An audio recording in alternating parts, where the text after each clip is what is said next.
I'm not responsible for that. I have everything to believe in them that brought the damn cookies in here that attracted the mouse.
All right, good evening, everyone. This is the January 29th, 2018 special council meeting. There are a couple of things that we're going to try to do tonight. Since this is a carryover from last week's council meeting, we're going to try to make a change slightly for tonight, at least in the rules, based upon a motion that may be coming. And because this is a special meeting, we don't normally open these back up for public comment, but we had a pretty long meeting last week, where some of you were here. I think the last count we left here at 2:30 Tuesday morning. So anyway, at this time I would open the floor up for a motion from the council to have by a voice vote to add a citizen communication point. This citizen communication point will be delegated only to this one item. This is not one we're going to open up for the normal type, so we will only take comments for the item that's on the agenda tonight. So at this point, if I would have a motion.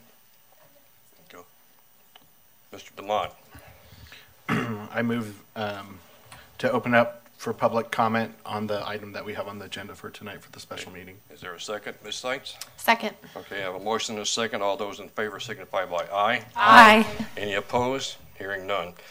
Next item on the agenda is this will require a motion to remove Councilor's Bill number 4 from the table for consideration. Ms. Pinter. Yes, I move to remove Council Bills number 4 from the table. Okay, is there a second? Yeah, I think the clerk is quietly whispering that we need a roll call. Yeah, What? so, I mean, I know it's not on our paper, but.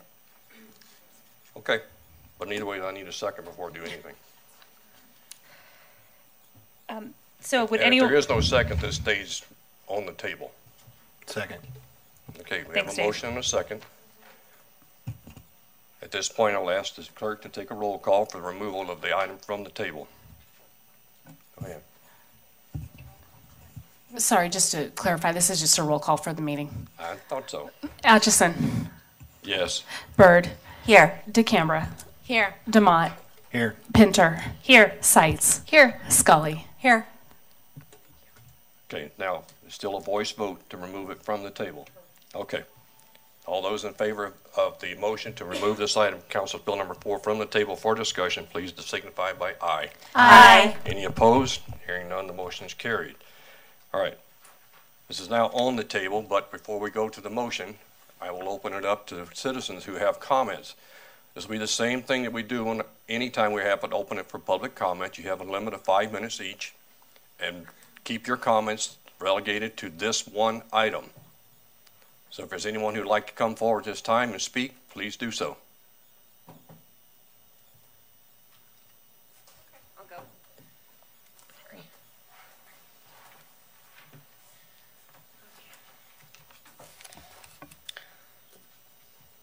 Go ahead and give us your name and address, then it'll be the same Okay. as always. Jessica True, still 7488 Bradburn Boulevard, Westminster, Colorado 80030. Oh, sorry, I left my letter over here.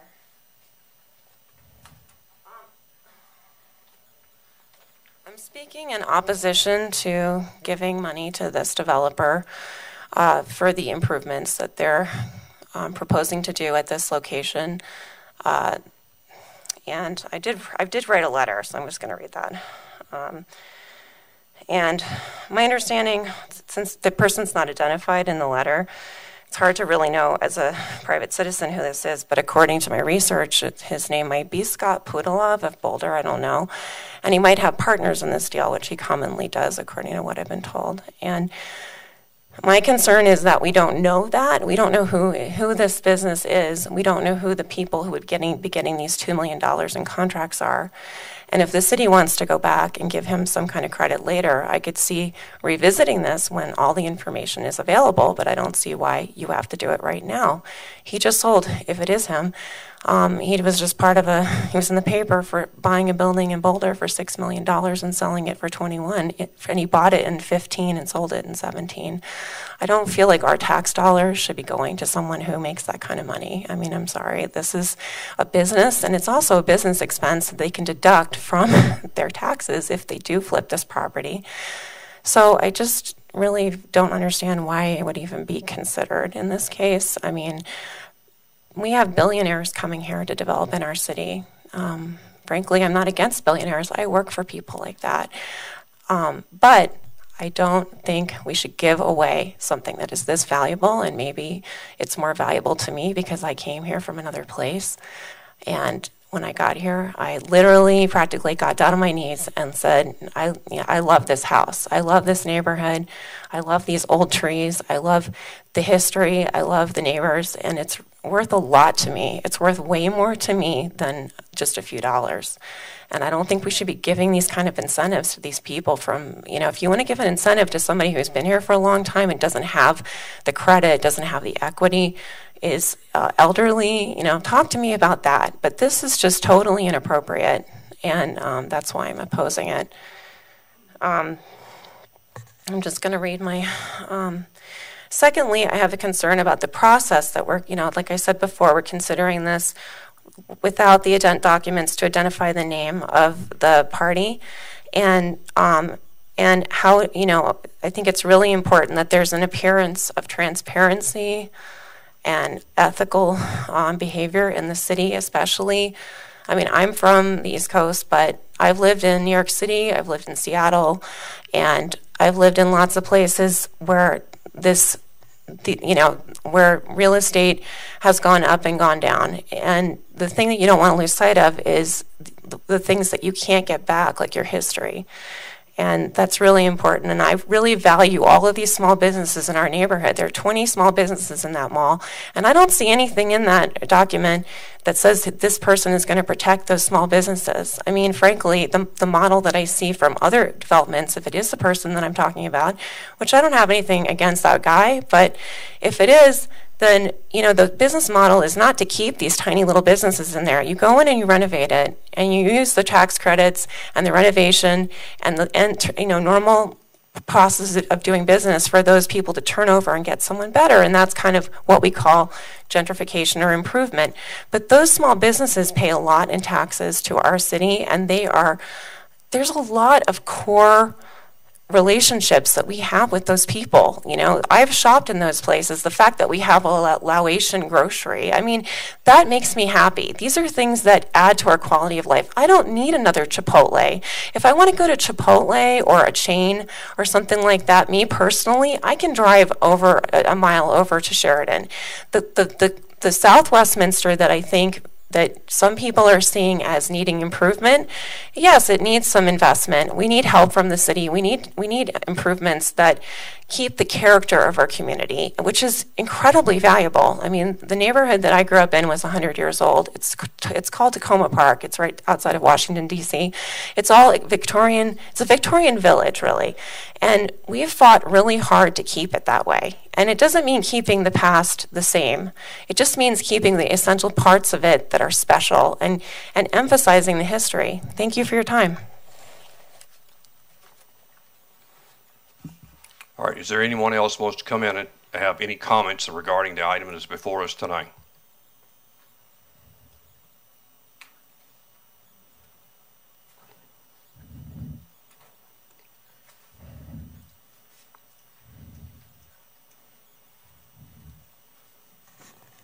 Hi, I'm Nancy Thompson of South Westminster, the forgotten area of the city, and I just wanted to reiterate some of the things that Jessica had to say. And I've lived down there since 1965. It seems like the only time we get remembered is when we want extra gas stations that we don't need and all. There's no family restaurants, nothing down there. We definitely need those, but I don't see how this proposed development, which I have to admit I haven't done as much due diligence as I usually have done before I get up here. But that whole area needs to be fixed. But I don't see how the city can do that without letting us have some more time and let us know the who and the whole scope of the project and what the money is going towards. We all know that the Walmarts get all the money with tax incentives and all, and then give checks back to the city. But I live down there. I liked it down there. There is a need for a lot of improvement that can be done, but I don't think we should rush into this project yet. So thank you very much for your time. Okay, anyone else?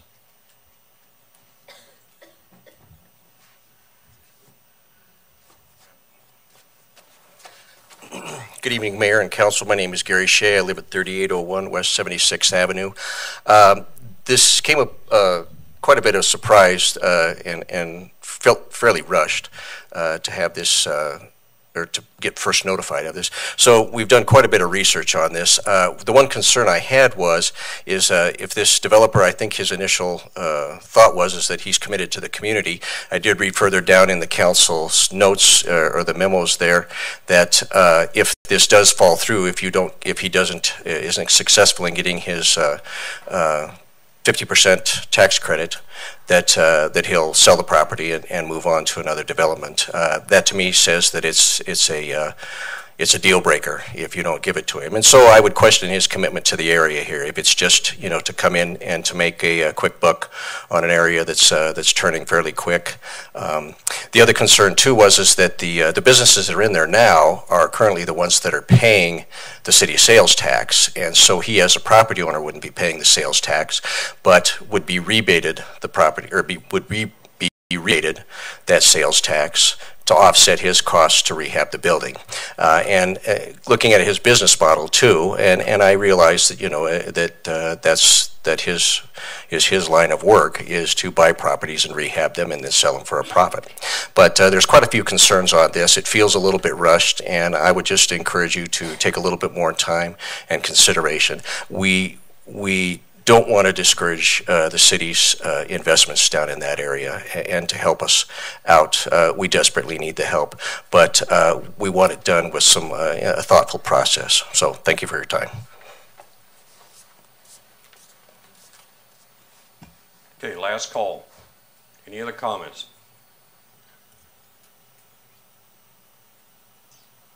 Okay, we will close the public comment period.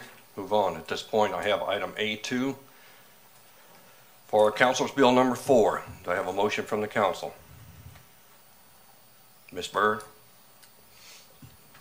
Yes, I move to pass Councilor's Bill number 4 on first reading, authorizing the city manager to execute and implement an economic development agreement with Dynamis Partners, LLC, doing business as Westminster Square Shopping Center, that would include rebates of 50% of total sales tax generated by the businesses located at 3001 through 3055 West 74th Avenue, to be used for improvements to the property in an amount not to exceed $418,128.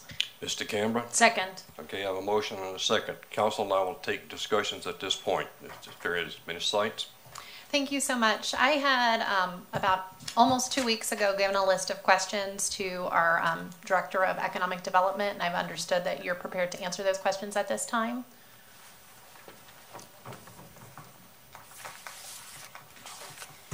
Good evening, Mayor and Council. And for the benefit of the audience, my name is John Hall. I'm the Economic Development Director for the city. Good to see you all this evening. Not only did I receive questions from Councilor Sites, I received excuse me, some other questions as well, about 15 in total. And so I'm going to answer each and every question. Any additional questions that you may have or that were spurred by citizen comments. The property owner is also here this evening to answer any questions you might have with respect to their plans for the property. I believe they brought with them some renderings of their intended improvements to the property. And so with that, I will jump into the questions and their answers. Please stop me as you move, as I move through this. If you need some additional clarification, I will tell you any one of these questions has much deeper answers than I've gone into on my first cut, and I'm happy to be here as long as it takes to answer any questions you might have. With that, the very first question that I want to address has to do with, in the absence of the city providing assistance and this property owner making these desired improvements, why wouldn't it be better just to let the free market handle this property, and what would be the ultimate disposition of the property? And I think that in redevelopment areas, you're always confronted with this very difficult question of what would happen if we did nothing. And there are always three possible outcomes. But I'm going to speak to this property specifically. One outcome is the property could improve on its own. I would say in this circumstance that is highly doubtful that that would happen. It's been in this condition for a couple of decades. It's unlikely that in the absence of some form of assistance that spurs private investment that you would see any change in the condition of the property. One possibility is that it stays the same, and I don't think that that's going to happen either. The most likely possibility is that in fact the building will continue to deteriorate and we would continue to see decline. And that decline could be measured in decreasing tax revenue, increased vacancy, job losses, and contributions to further blight in the city. At some point, the property could redevelop, but that point may be 10, 15, or 20 years out. The second question was, how does the assistance agreement net a return to Westminster's citizens? Why is it the best interest of our citizenry to make investment of taxpayer dollars? I would say that the benefit is that this serves to stabilize and hopefully increase sales tax revenues over time, to stabilize employment and businesses in the area. It assists with the rehabilitation of deteriorating structures. It assists with the rehabilitation of a building that suffers from code violations, which the owner wishes to remedy, and significant ones at that. It contributes to neighborhood enhancement and beautification. I'd also say that without this investment, it's likely the center will continue to decline and further contribute to blight in the city. Third question was, there are numerous local businesses located on the property. What is their relationship to the nearby community? Are they well established, and do they have a valued place in the local community? I'd also ask the property owner to address this question. I think it would be a good question for them to answer. But the majority of the businesses located at this site serve the Hispanic Latino community in the area. Excuse me. For example, the Imperium is a cultural event center that specifically hosts Hispanic and Latino events such as quinceañeras, and thereby contribute to culture in the area. And I will let the property owner provide additional information should you like.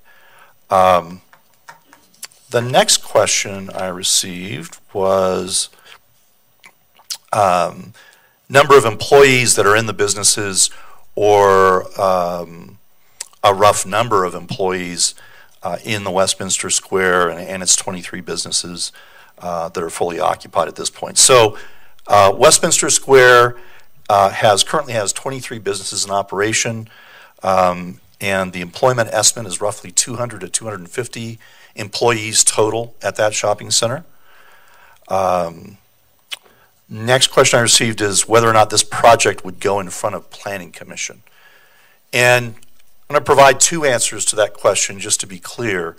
Economic Development Assistance Agreements don't go before Planning Commission. And building facade improvements, which is the primary purpose of this project, are typically handled administratively. So no, it wouldn't normally go before Planning Commission. Next question I received, and Councilor Seitz, this specifically gets into the numerous questions you had on this property. The first question was, is the public purpose benefit strong enough to warrant a change in policy? And what I would say is that staff is not recommending a change to our policy. We are recommending a deviation from that policy insofar as the policy for providing assistance to existing businesses states that only the incremental new revenue generated by improvements to the property would be considered for rebate for the purposes of an economic development assistance agreement. In this situation, staff is recommending that the total revenue generated by businesses in this property be considered in establishing a foundation for a 50% rebate of tax revenues from the property. So this, as always, we consider economic development assistance agreements on a case-by-case basis. And in this question, in this situation, we are not recommending that we change policy. We are clearly, however, recommending a deviation from existing policy. I'm happy to talk about that at length, if you'd like. What is the public benefit of this project? The project will bring the building into code compliance, will address fire and safety concerns. It will ensure that the site can continue to contribute to the city's sales tax revenue base. It'll improve architectural structure and appearance. It will stabilize and hopefully eventually increase sales tax revenues. It'll result in business and employment stabilization, rehabilitation of a deteriorating structure, rehabilitation of a building that suffers from code violations, neighborhood enhancement, beautification. So it's a question I had addressed in part before. I would put forth those are the primary public policy benefits in this area. What are the fiscal impacts if more retail centers wish to replicate this request? And as I said, we consider economic development assistance on a case-by-case basis. Clearly, there are fiscal impacts each and every time we engage in the provision of economic development assistance. And when we conduct that evaluation, we're looking at both the public benefits and the fiscal impacts. I don't think I can give you a number that would capture all of the fiscal impacts if more retail centers wish to replicate this request. What I would say is that I fully expect that throughout reinvestment areas in the city, that I expect we're going to have to continue to look at new ways to provide assistance for reinvestment. And I would say the city of Westminster is in an interesting place in its history in that historically we have looked at economic development assistance packages associated with greenfield development or new businesses coming into the city. What's different now is we are beginning to see much more redevelopment of existing places take place. And for those kinds of redevelopment, we have very few tools available to us, which is why this came forward in this form and as a deviation from our existing policy. Having said that, typically we do look at some fairly specific criteria related to to economic development assistance packages, and those have to do with the number of jobs, the amount of investment, and the revenue impacts. We are adding, in this case, criteria related to neighborhood enhancement and beautification, and I think rehabilitation of deteriorating structures and code violations. Are there examples of similar types of projects? Will this project set precedent? Say it's not uncommon for, first of all, it's not uncommon at all for the city to provide incentives to businesses. What is unique about this project is there will be a cost sharing of the tax revenue generated by the businesses on the site, and then providing that revenue as an incentive to the property owner in order for them to make improvements. While it's not common, I would say this is not common, it's not without precedent. So a couple of examples where we have done this with existing businesses, and I've mentioned this, I think, at the last meeting and a pre-meeting. One of those is the Westminster Mall. Another one was the Whole Foods that's now up at 120th. We've also done facade improvements where we've used revenue, sales tax revenue generated by businesses in centers to help the property owner make improvements to the facade of the building. We've done that at 92nd and Wadsworth. We've done that at 92nd and Sheridan at those shopping centers. I'm happy to answer additional questions about those places as well. Is this project fair? Are we picking winners? Was the next question that I received. It's always an interesting question for an economic developer because typically the only time that I see this question appear is when an incentive is being, a dollar incentive is being discussed. And what I would say is that the question is much more complex than that. Certainly we are recommending moving forward with an economic development agreement for this shopping center.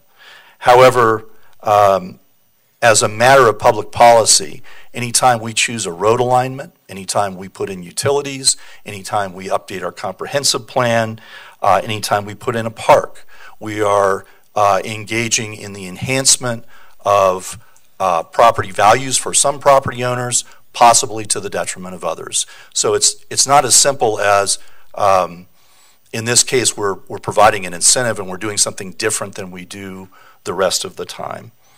What will prevent the property owner from flipping to earn a profit? As drafted, the Economic Development Assistance Agreement retains a provision that requires the property owner to hold on to that property for a period of time after the incentive expires.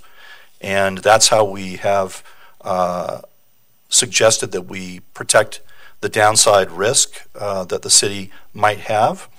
Additionally, the improvements that are being proposed for real property. So the improvements would stay on the property. It's not as if someone can pick them up and walk off with them or drive off with them. They would stay with the property. Will this displace any businesses?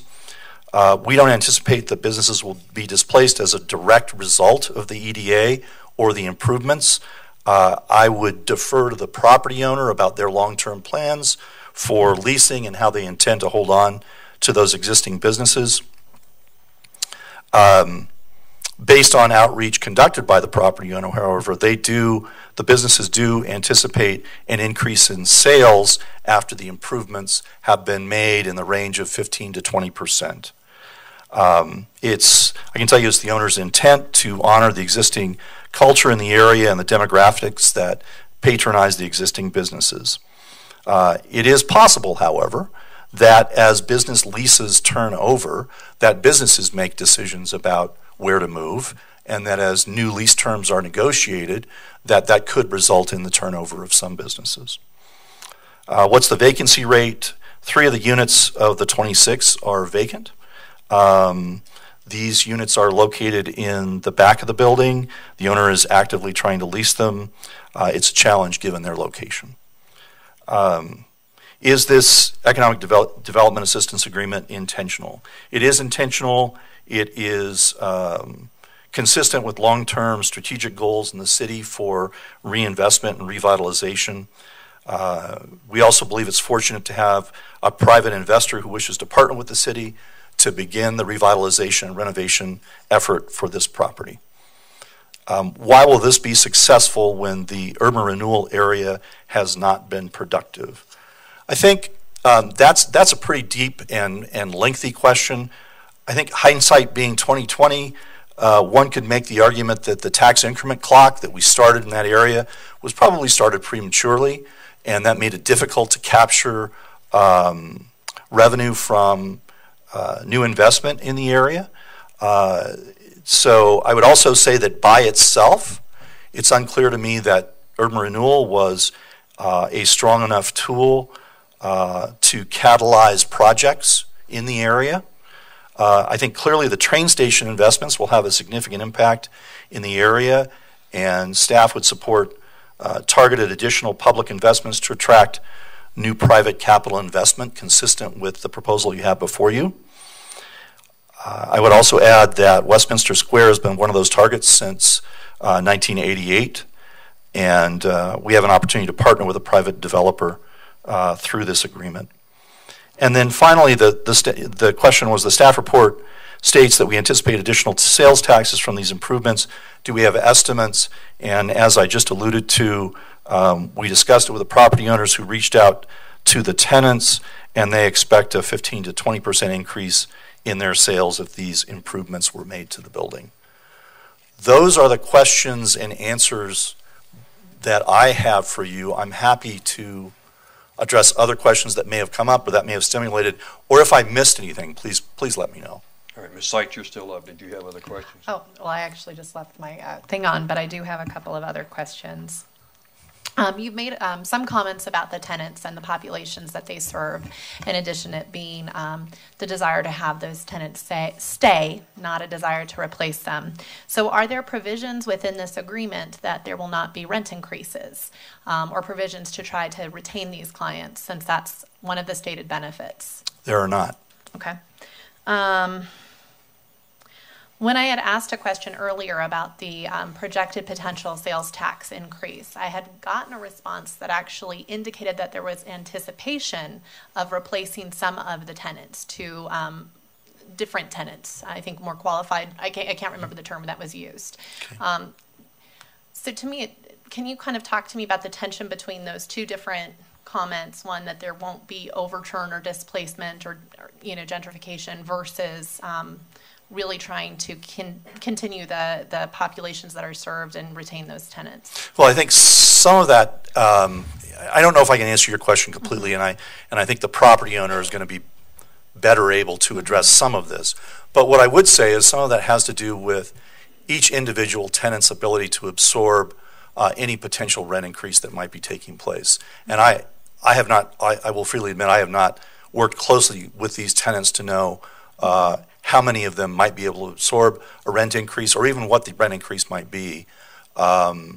So I would suggest the property owner might be a better source of information. Oh, okay. Yeah. And this might be a question for him as well, but that 15 to 20% potential mm-hmm. increase in sales tax that's been estimated by the tenants of this owner, is there any stipulations that we want to see that before we honor the deal? Is that written into it as well?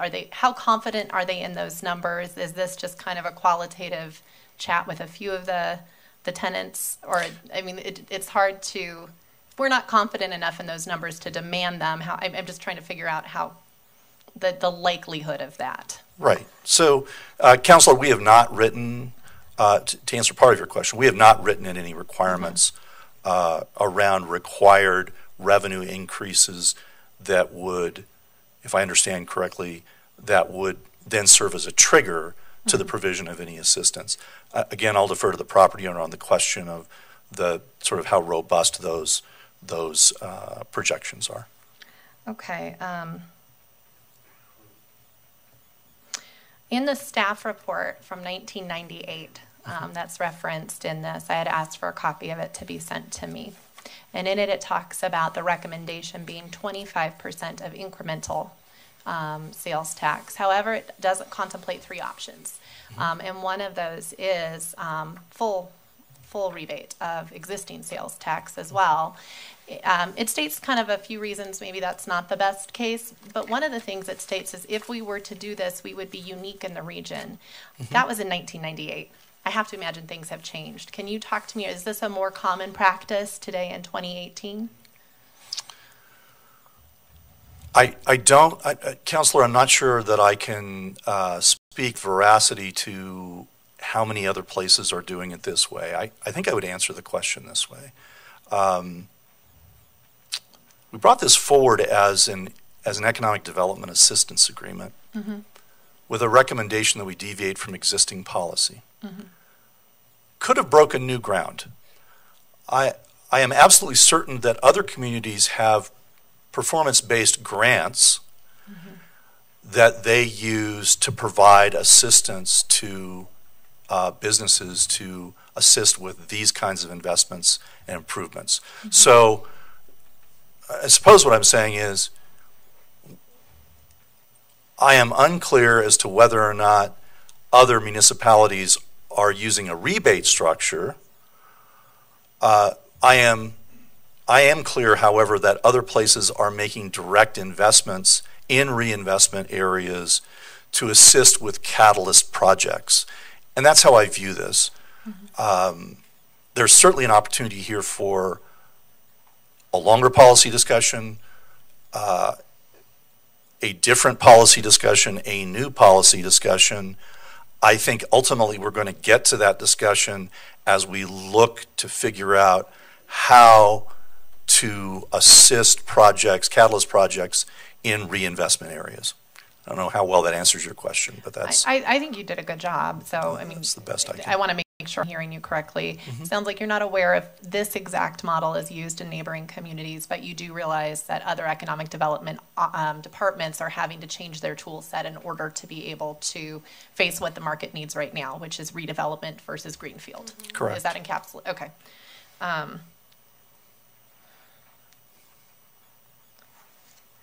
So one of our residents made a comment, and I don't even know if it's the same owner. It sounded like there was some uncertainty, but that this same group perhaps had flipped a property in just a couple of years for going from, I think, it was a pretty large profit margin. If they were to sell and to flip the market, we would just receive our increment back. I have concerns to some degree, and I'm trying to weigh how valid they are. Again, I'm not an economic development professional, so please alleviate me of these if you can. But I'm nervous about public funds being used to allow kind of a real estate play that allows that big of an upside for the private investor.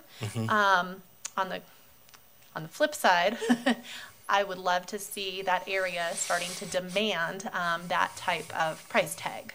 Can you please reconcile those two kind of thoughts for me as an economic development professional? Sure. So the first thing I would say is I believe it is the same property owner that was referenced in the citizen comment, and I will let him address sort of profit margins and how those things come together.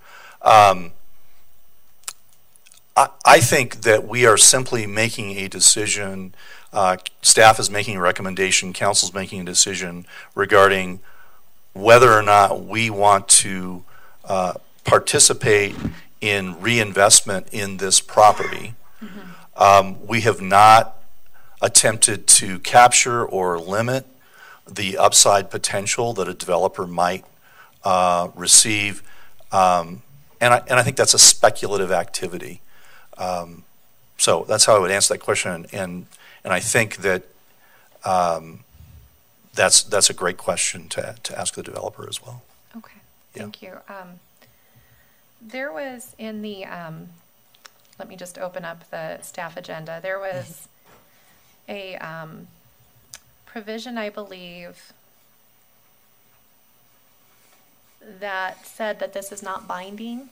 And that every year it would be subject to budget appropriations. Could a future council decide to go back on this agreement? So, Councilor, and I'm going to ask the City Attorney David Frankel to weigh in. That sounds like a Tabor provision in the agreement, which I will let City Attorney address.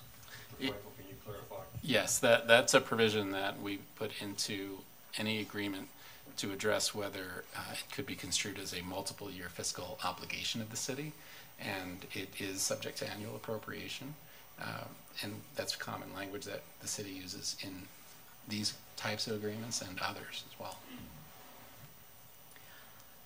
So let me ask a follow-up question, because I'm probably causing heartburn for the development interest here, but has that ever happened where a city council has not appropriated the funds for an existing economic development incentive package?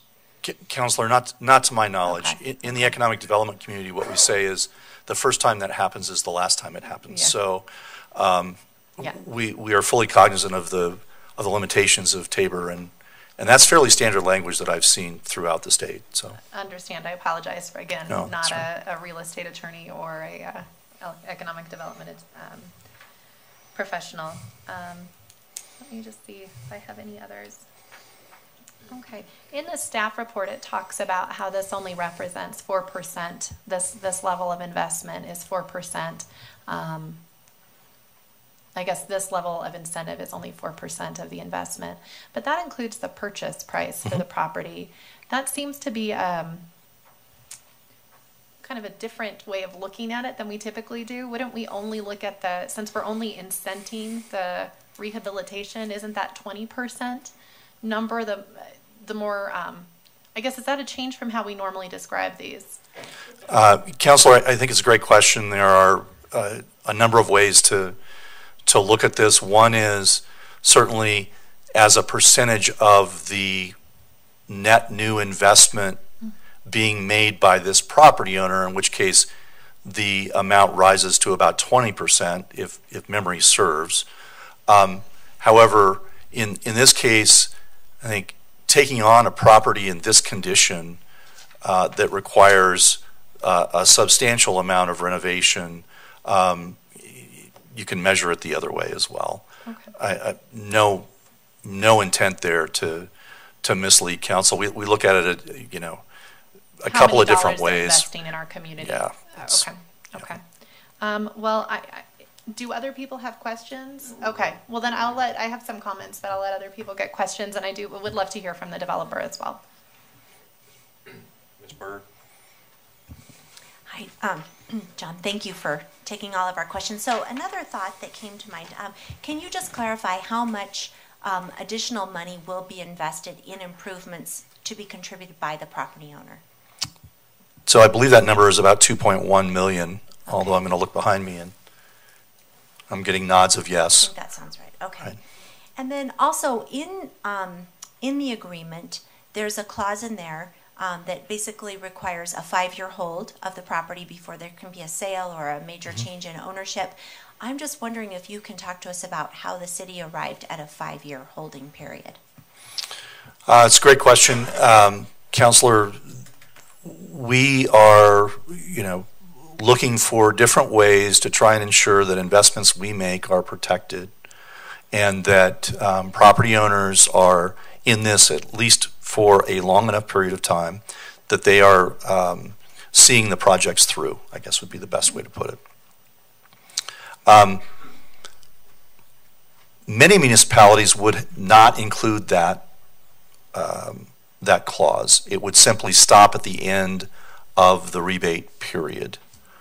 I think as a policy matter, we feel like it's important to include some period of time beyond the end of the rebate during which business operations, and in this case ownership, have to continue. We could have made a shorter period, about 3 years. We were really trying to capture a greater return. There are alternatives. You could have a declining balance of repayment. So in year one, if they sell the first year after the rebate ends, it'd be 100% repayment, 80, 60, 40, 20. Could also, and this is something that we have used in other agreements, we could contemplate an assignability clause that if the property is sold, the city has the right to approve the purchaser and the transfer of the agreement, so that we really want to make sure that that investment takes place and that the city has an opportunity to recoup some of the investment that it's making in the property. So I don't know there's particular magic to 5 years, other than we felt it was reasonable given the amount and length of the rebate. That's good. Thank you. Those were my questions. Additional questions. You answered all of my others earlier. Thank you. Mr. DeMont. I just have two quick questions. One was, both of these were spurred by other council comments, but as far as if requiring them to guarantee lease of current businesses, I know that this is rare and it's kind of a change from the way things have been done before, but you have cited some examples to us in the past meetings, such as the Westminster Mall being an example of somewhere where we took an existing facility and did an incentive for them. Have we ever before, that, to your knowledge, done something where we asked them to guarantee lease of current businesses? Councilor, not to my knowledge. Thank you. The other question that I have, you know, in the time that I've been involved, there's been multiple economic incentive packages that I've heard, mostly on new development. And I'm curious upon the concept that's brought up that, you know, we're concerned about the flip after the agreement's over. Is that something that, you know, we as a policy matter have been concerned with before? Has that come up before? And how has it been addressed, I guess? Councilor, we certainly have been concerned before.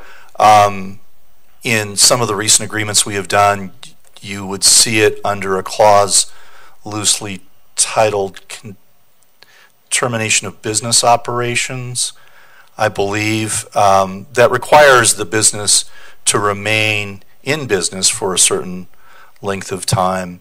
We have also approached it from an assignability perspective, as I mentioned earlier. That is, rather than providing some term after the end of the rebate period during which the property owner has to retain ownership, that instead we would contemplate a sale, but it would be subject to city approval. Great. And kind of the point I'm getting at, and you know, what I'm hearing is this instance is different in the fact of it's existing tax money that we're rebating.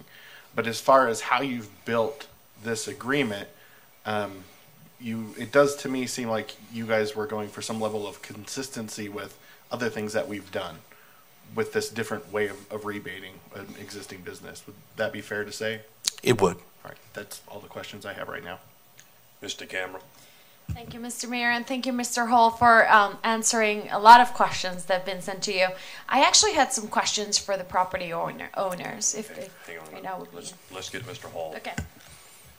Councilor, any other questions you want of Mr. Hall or staff? So I just would ask if we do have renderings that are available, and this is kind of a combo question, if we've coordinated so that those are available on the monitor. The one in our packet was very, very small because it looked like a very large landscape squished to a 8.5 by 11 page. So is that available? That particular rendering isn't available today, but we could get a better quality for you guys. Yeah, if you I'm agnostic about whether it's that one or ones that are easier to view, but it was very difficult to view. And so when you mentioned that there are renderings available, I just would want to make sure that that's the kind of thing we can put on the monitor so that it can be seen. Councilor, if I could, if this moves to second reading, we'd be happy to provide those images in a digital form to the extent they're available as part of council's packet. Do you have them tonight? We do not. The examples they brought are from other properties that they've redeveloped. All right, to show thank the you. quality of work. Okay, thank you. All right. Again, any other questions of staff at this time? Okay. A little bit unusual, but are the owners present? Is there an owner's rep that would like to come up and provide us a little bit of information of what you're doing? Hi, my name is Scott Podolov, and I'm the general partner in the Westminster Square redevelopment. Okay.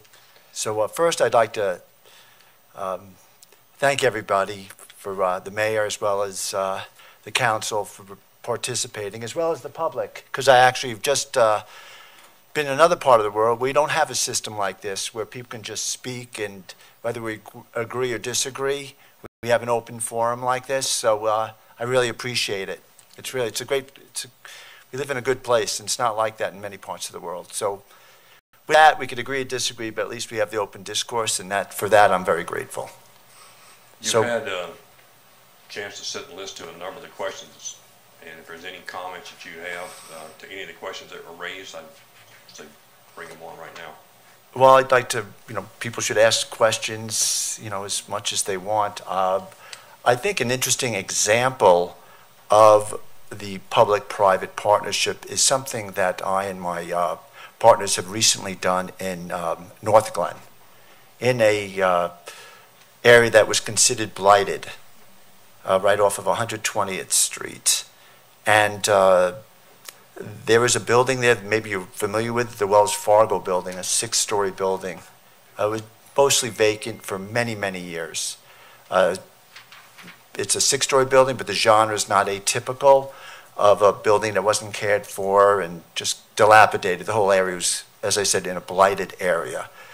And we looked at acquiring that building, and we immediately sat down with the EDC group there, and they were excited about somebody willing to spend a lot of money trying to get it to work. But the building was half empty, and there were a number of problems. Long story short, they offered us a incentive package that was a greater amount of money than the amount that we're requesting here, and it was due to the fact there just wasn't ample cash flow there at all to go ahead and really incentivize me or somebody else who does the work. So ultimately that program lasted, it's 3 payments of $150,000 over a 3-year period, and we're supposed to spend X dollars, which we've exceeded already. And I do believe that Debbie Tuttle there was extremely happy with the results there. The results there were, in the course of 15 or 16 months, 13 new tenants are in that building. And they're just the tenants I would think that you would want. They're 800 feet to 1,200 feet. So, as I say, 13 new tenants from 800 to maybe 1,300 square feet, all brand new businesses. And from a tax perspective and the ripple effect of having new tenants there is, I'm really proud of that accomplishment. The building is beautiful. We have some renderings of the before and after. We did an extensive amount of work there, all getting the building up to code. A number of these buildings like this have not been touched in many, many years, and they're literally like fire traps, and they're really hard to determine what the problems are. In the case of Westminster Square, for instance, we knew we were buying an old building, but we've already spent $200,000 in unforeseen costs because of the dilapidated nature, and we work hand in hand with your fire department and all your entities to try to get that building relatively up to speed. And it's been a $200,000 we spent that we didn't even expect. It didn't show up on an inspection report or anything. So it's a handful, that building. It hasn't been touched in a good 30 years. I mean, literally not touched. So septic problems, sewer, pumps, you name it, we've had to combat it. So we're already down $200,000 that we've spent that nobody sees. It's invisible, except your fire department, I think, is very happy with us. So. All right, Council, I'm going to open up for any questions you have. What I would ask you, please direct your questions here to the chair. Mr. DeMont. Mr. Chair, one of the questions that was brought up that I'd be interested to hear an answer on as far as how they'll handle current tenants. Okay. I'm glad you asked that. The architect that we selected is a local born and raised architect. Actually, I think he grew up and went to school right behind the building. So we have from the get-go tried to maintain everything if you were Westminster. And with that in mind, we've even kept the facade motif with Latino concept. So our plan, more than plan, it's our mission to maintain the tenancy there with the Latino concept.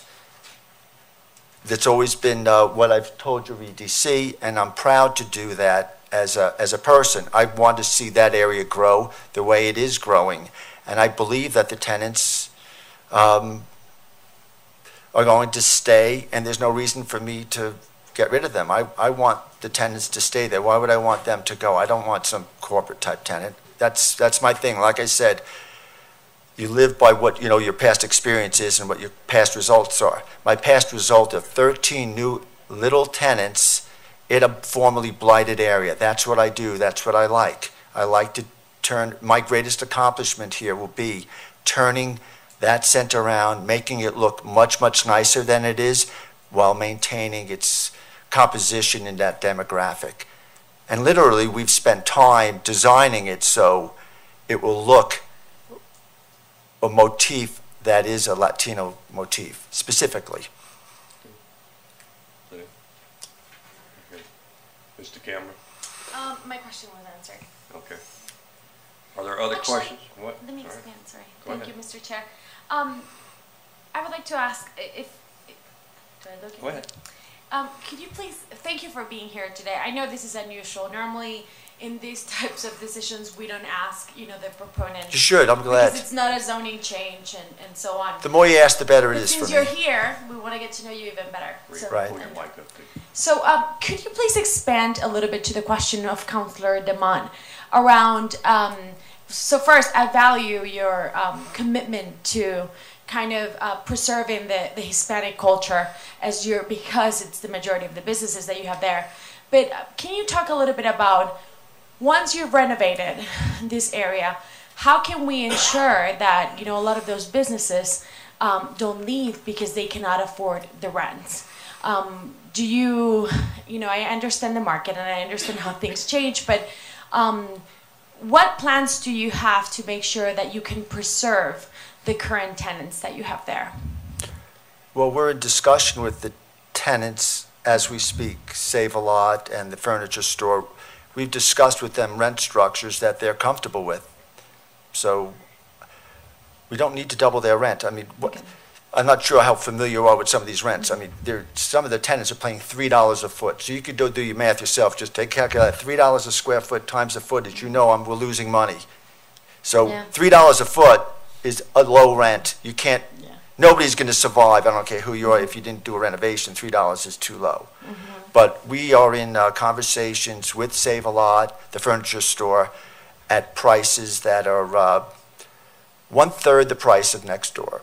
The shopping center next door, they're roughly on a gross basis over $30 a foot, and we're looking at prices on a gross basis that are in the $13 range, gross. So you're talking about a rent. This is what we've offered them, contemplating the renovation, because if the renovation does not occur, that some of the furniture stores moving out, they're done and dusted. So you're not. I don't think there's an opportunity for this to really go downhill. I'm not sure you understand that.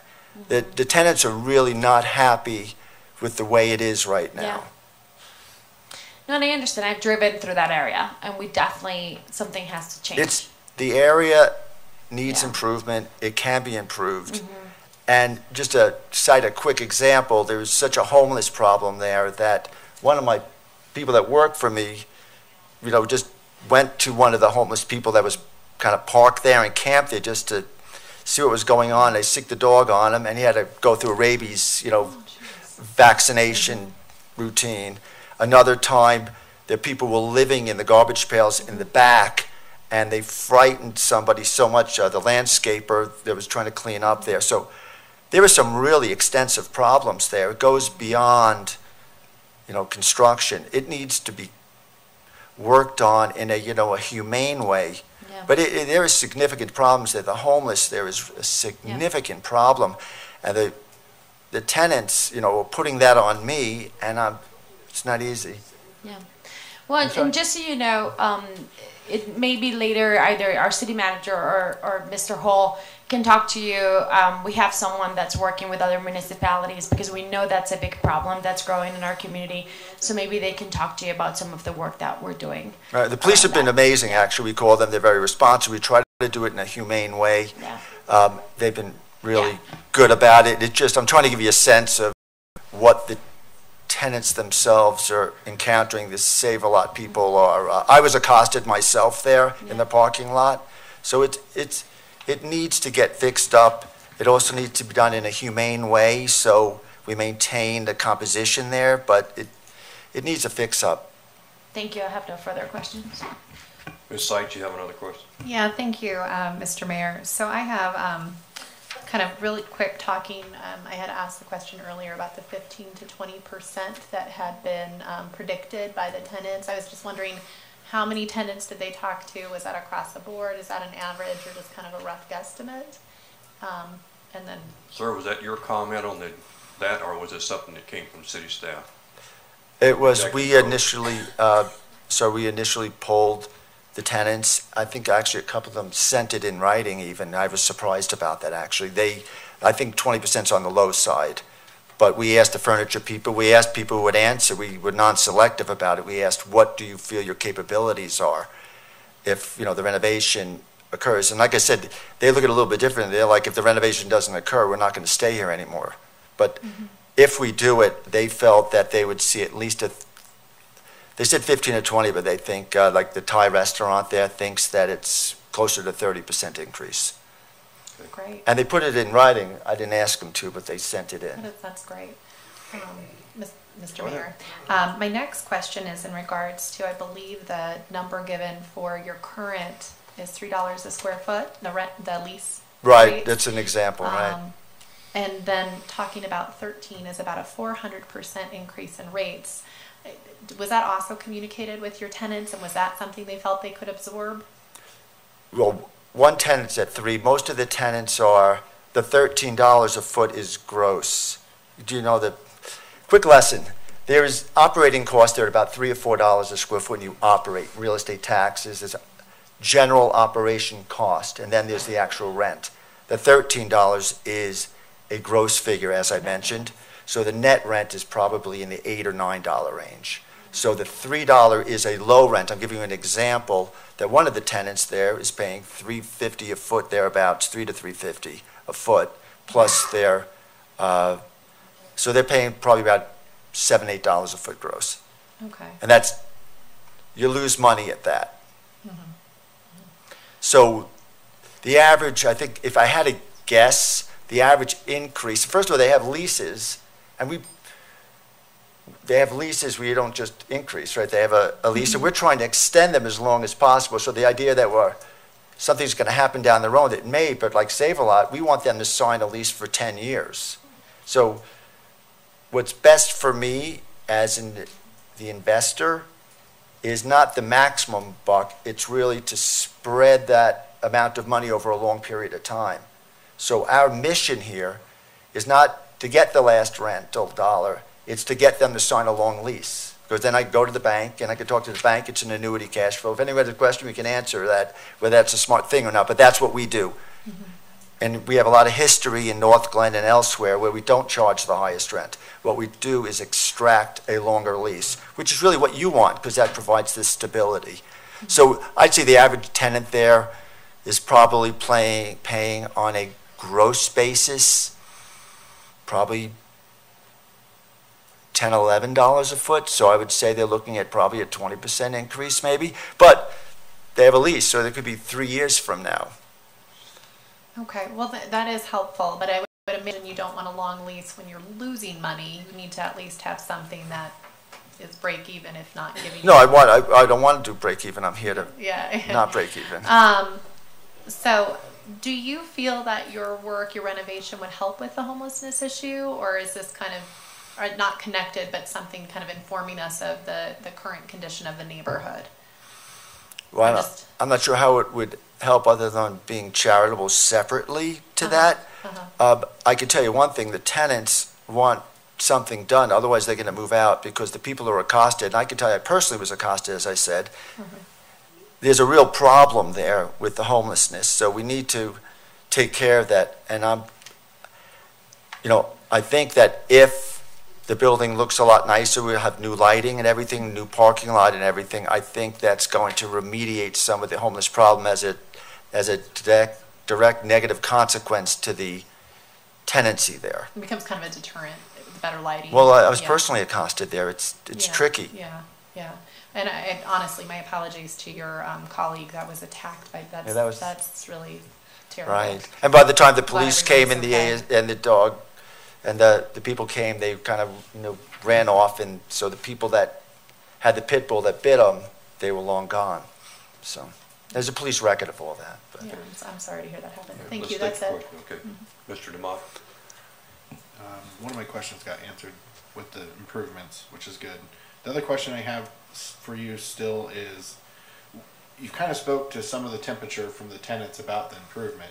Is that a discussion you've had with most of your tenants, that this is kind of your plan, and is that something they seem to be looking to help their businesses? Right. Well, also, I'm in the plan of the facade renovation, we didn't do this in a vacuum. As I said, the architect is born and raised. He's very proud of his heritage of Westminster. And we didn't just have a bunch of plans and go to the city. We asked for the city to be integrated in our plan, which is pretty unusual in my world. So we're all code compliant and then some, and that's a lot when you're redoing the facade. But we asked the city to get involved and make recommendations from color, and they've been really good. But I'm not sure you'll see another developer come in and say that we asked the city to come in and help us with the project from a construction engineering point of view. So the tenants, we've shown the tenants, and they're very excited. Like I said, they look at it slightly differently. They're also negotiating, right? So they're like, well, you better do it. Why wasn't it done in November? And, you got one more shot. Otherwise, we're out of here is basically, what we're hearing. All right, council, we have any other council comments or questions? The only, if I may, for me, thank you, sir. The concept of flipping and selling, I've been doing this for a long, long time. And my history is not that. There was a building, one out of almost 20 buildings, so 5%. We took no subsidy. It was a Boulder situation. The sales price is right. Our price is completely different than that price, because that doesn't contemplate many, many millions of dollars that were invested for the construction, which we have photos of. But that was in Boulder, and that was 5%, right? Basically 1 out of 20 buildings that somebody offered a price. I assure you, anybody here would say thank you. And it was a local developer that would keep things straight. So it's my mission to hold on to these things. I've held on to all my properties in North Glen, and a lot of them are really beat up that I've turned around. I own a lot of property all around, and they're all kind of reconditioned things, not fancy things. And I hold on to them. They're like my children. So I don't sell these things. I'm an old school person. I'm a value-add person. I get it. I get the cash flow. I don't have a high mortgage, and that's what I do. The important thing for me, though, is that I have a commitment that I'll hold it for the 5 years, but after 5 years, a flip normally is a year or 2 years, 3 years, maybe 4 years. That's a flip. After 5 years, I dare say that that's not considered a flip. After 5 years, it becomes quite difficult and a burden for a person in my role, given my operating agreements, my bank, all sorts of variables can occur after 5. I appreciate the fact that you want to make sure that the status quo is maintained and this person is involved. So I understand, like Northgate said, 3 years. 5 years is quite a while, but after 5 years, that starts becoming really problematic for not just me, for anybody in my role, because you have banking relationships, if your financing is up, there could be a lot of things that occur that are completely beyond my control. in terms of what to do after 5 years. So I respectfully would like to chat with you further about it, but a flip is a year or 2 or 3 or 4. But after 5 years, I dare say that should not be construed as a flip. Right. And nor is my history of doing that. 1 out of 20, roughly 20 buildings. That's not my MO. All right. Thank you, sir. All right, ladies and gentlemen, I want to move to comments if you have any, and I'll take them as they come up in order. Ms. Sykes, you have Was there a comments? desire to see the renderings of the other examples? Or? There are none. I thought they said they had renderings of other buildings here available tonight. Nothing that is able to be put up on the screen. But Right. we do have things that are able to be seen, Do you want to? Oh, there you go. That works. if you will. Yeah, go ahead.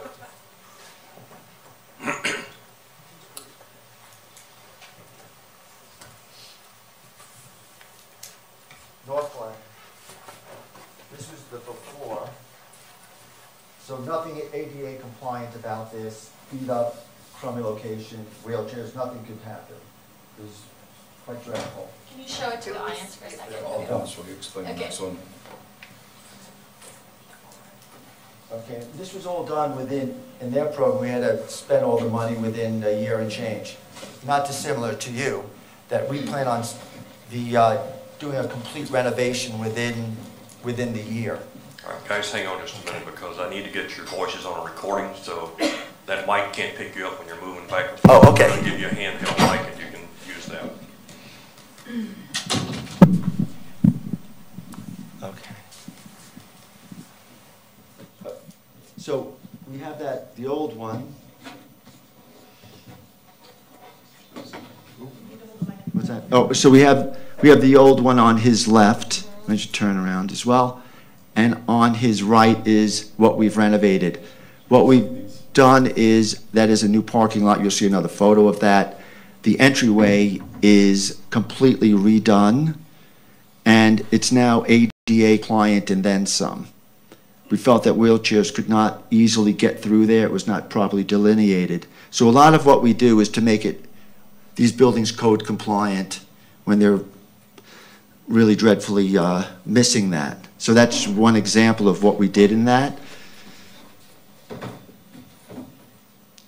The lobby there had not been touched in 25 years. And that was something that the city was, all this was reviewed with North Glen, and this is something that they wanted to see done.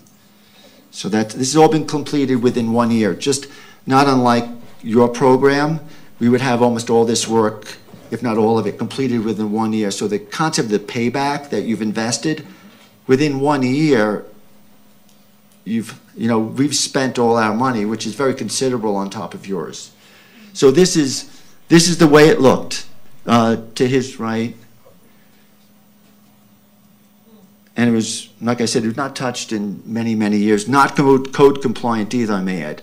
And so that's the photo of the new parking lot.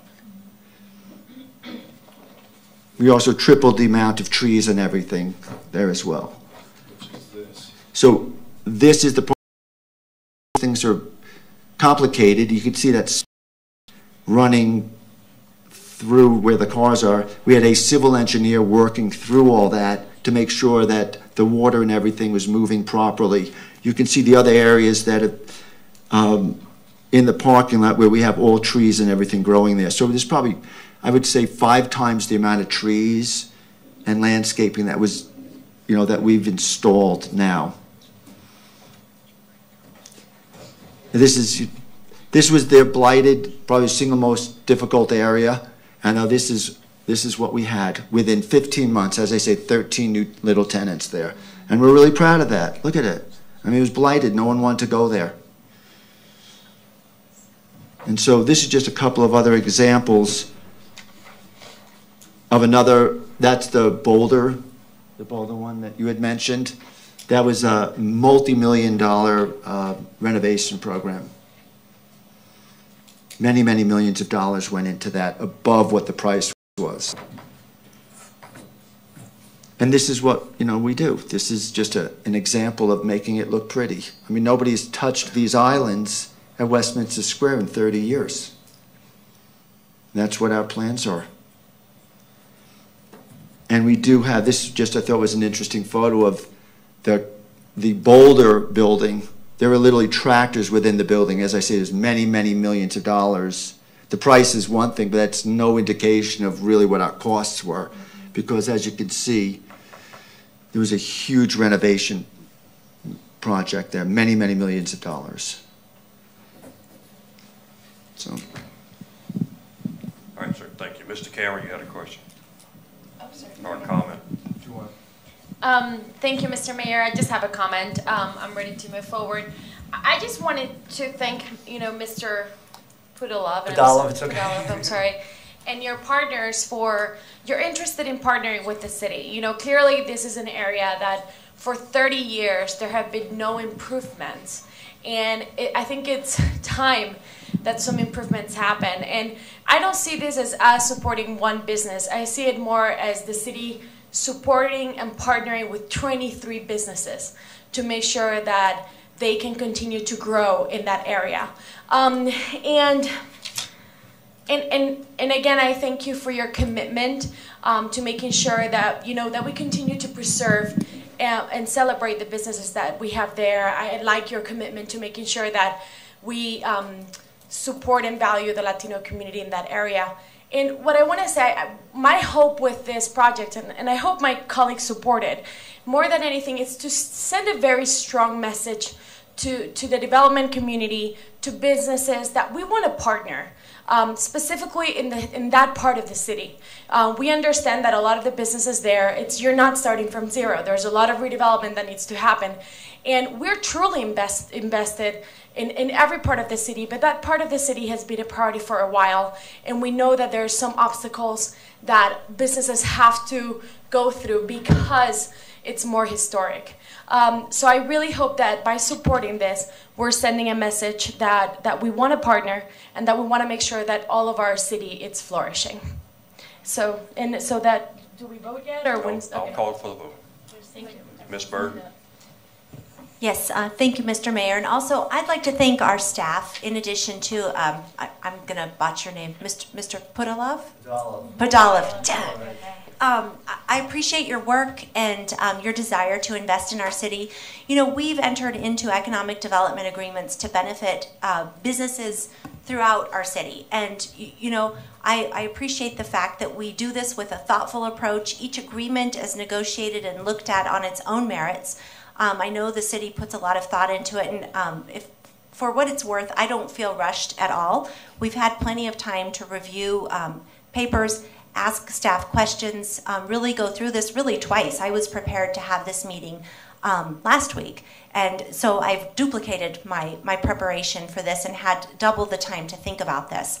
But I'd like to emphasize the concern that we as a council have to making sure that every part of our city has a vibrant local economy, and that requires investment. And as Councilor DeCambra pointed out, we haven't had a lot of investment in this particular part of our city in about 30 years, and it's about time. You need just as much time and attention as the whole rest of the city, and this is a great opportunity where we have a responsible development partner that would like to work with us and ensure we have a vibrant local economy, a beautiful commercial area, and something that helps us protect the way of life that many people appreciate in this original part of our city. So I will also be supporting this.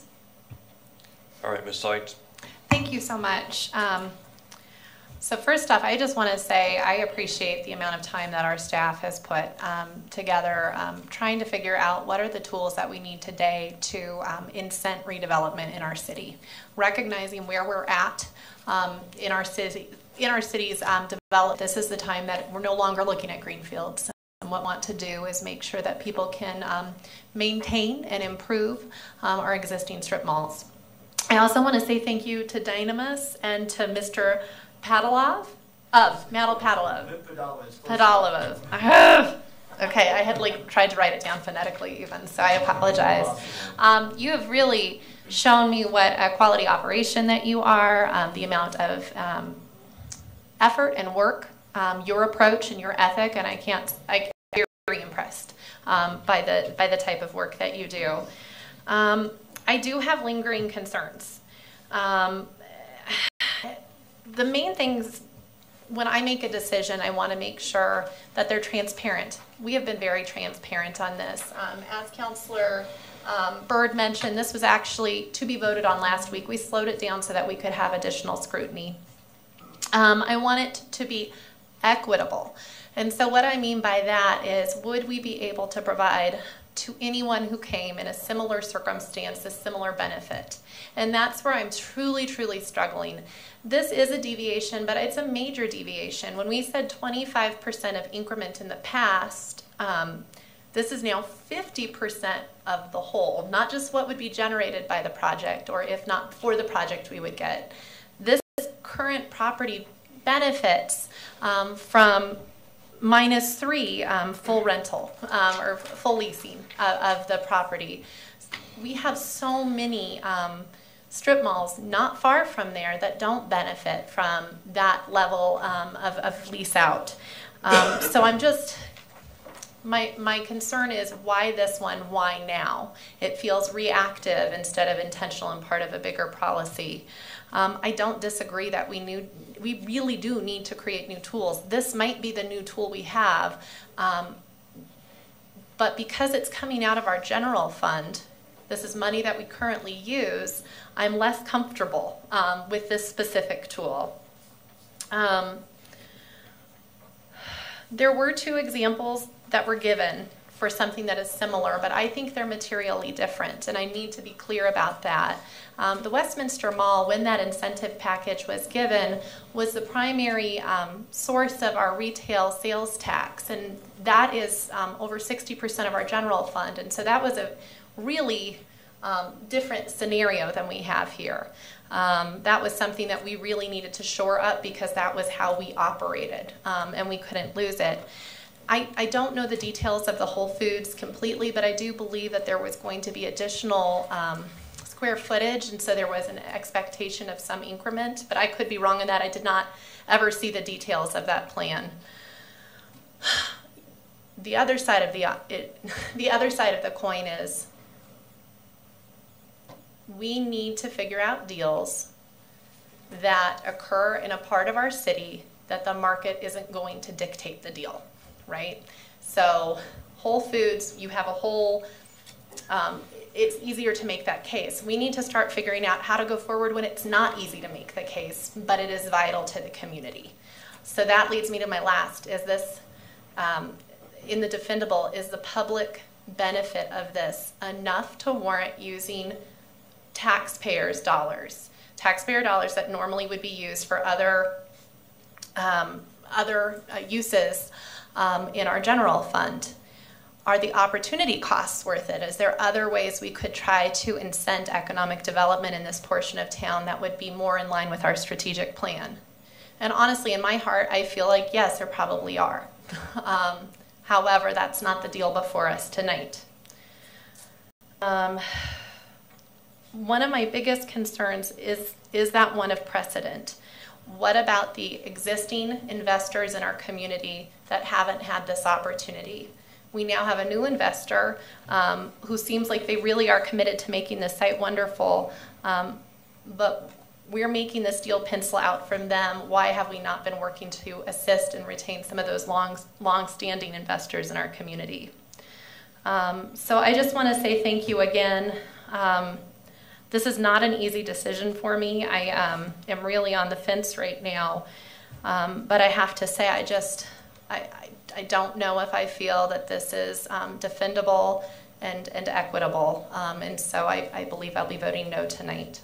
But I cannot tell you how much I appreciate the time and effort staff has put into this, and please know this is a part of our town that we are very committed to providing economic opportunities and reinvestment. So it's almost against my better judgment, but to me, it has to be defendable and equitable, and I just am not there yet. Mr. DeMont. Thank you, Mr. Mayor. A couple of points that I wanted to bring up that have been part of my thought process through this is, being involved in sitting in council meetings before I was elected for the last 4 years, I've seen multiple different agreements that council has done to incentivize developers. Some that come to mind are in the Promenade, where we gave millions of dollars to a single developer for rental property. That's something I'm far less comfortable than this. With this, we have, one of the things I heard consistently as I campaigned was the feeling across the city that we are spending all of our time and money in both the downtown and the Promenade and the Orchard. And I think those things are important to the city. And I don't think, I would scoff at that at all, because they are tax revenue that we pay for the many things that we're responsible for. However, there is that feeling. So from the get-go, I thought this was an interesting deviation in the fact that this is a part of town where we're saying, let's figure out a different way to do things that actually does help 23 small businesses. And it also helps, from what I heard tonight, 200 to 250 employees and places where people already go. And my concern of not going after this is then you might end up with another blighted shopping center. So to me, this is the definition of what you might use one of these packages for. And I bring up these points because I want the public to understand why I'm comfortable with this. I very much appreciate the fact that public came out tonight. And I think all of council, once we realized that there was a desire for public to speak, we all made sure that happened. So you had the ability to do that. So I thank you for coming out tonight. I thank you for the owner for coming out tonight. I'm gonna learn from my fellow colleagues and not butcher your name. And thank you, staff, for your hard work on this. Ms. Scully. Thank you, Mr. Chair. Mr. Hall, I applaud you. You have been tasked with a hard job this week because we have thrown a lot of questions at you, especially kind of at the last minute. So I appreciate all the work you put into it. Thank you very much. Mr. Padaloff, thank you very much for, I win, don't I? Thank you very much for your presentation tonight. It was very educational. You answered a lot of questions, and I very much appreciate that you took the time to come and talk to us. Obviously, it feels like your heart is in a good place, and I appreciate that. And to the public, my gosh, thank you so much for your letters and your time that you came to speak tonight. I do recognize that it seemed kind of rushed, and it seemed last minute, and I appreciate that you were able to take the time and come forward and talk to us. I, like Councilor Seitz, am a little conflicted. I have given this a lot of thought in the last week, thinking through what has happened, how we've come to this, where we are today. And I am struggling a little bit with the transparency. I would have liked to have seen perhaps more studies on what is the future of this particular development. Is it really going to just die and we're going to be left with another black hole in Westminster?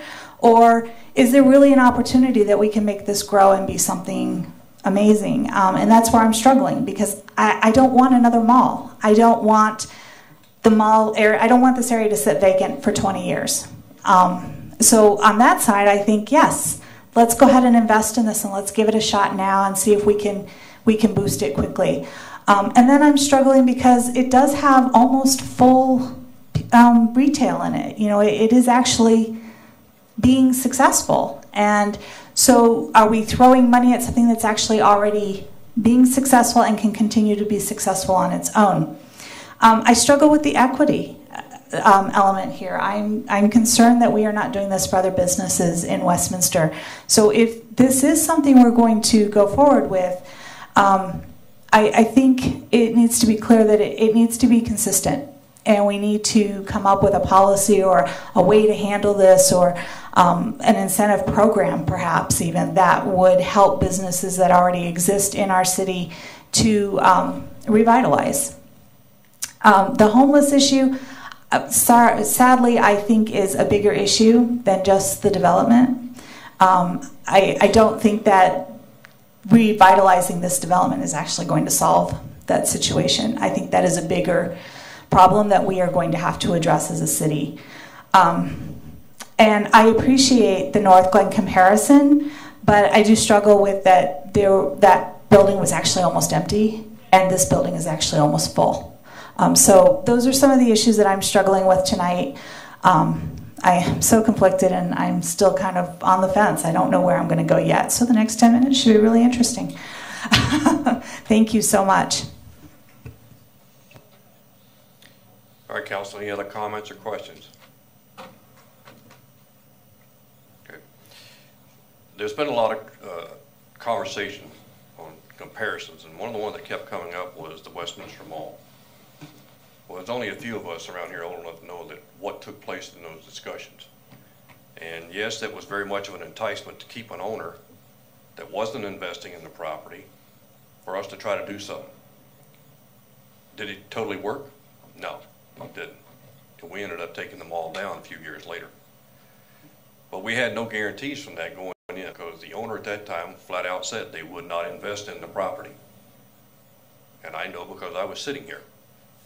And we went through round and round of discussions, and I don't want to disparage the gentleman because he's no longer with us, but his concept was if there was 5 cents coming in the door, he didn't need to invest $1 to make 10 cents.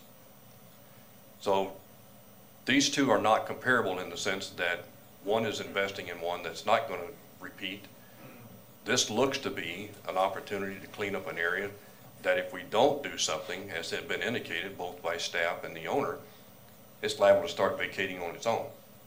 And then you're going to be left with a bigger problem, because you can't put people into areas that are not code compliant and expect them to live in it.